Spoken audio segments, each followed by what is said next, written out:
Иванина знае как боли свет, затова е светлина в неговия път. Алекс е малък, но гледа смело, сърцето му вярва без всяко колебание.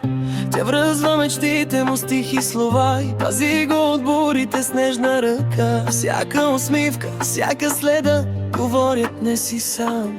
Когато нощта стане дълбока и тиха, тя е гласът, който казва тук съм. Той я държи, без да знае защо, но знае при нея е дом. Иванина и Алекс, сестра и брат, ръка в ръка срещу целия свят. Тя е закрилата, той е мечта, любов, която не иска цена. И дори когато времето бърза напред, те ще останат едно.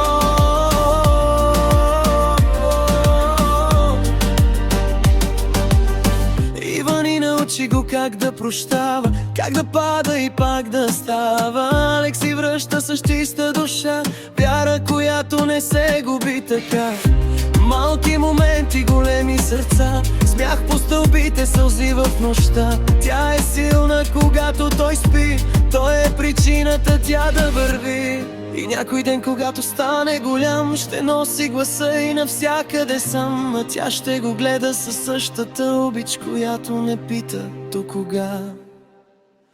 Иванина и Алекс са винаги там, където любовта не се учи, а е голяма сестра и малък брат, истина, която времето не променя. Иванина и Алекс, сестра и брат, ръка в ръка срещу целия свят. Тя е закрилата, той е мечта, любов, която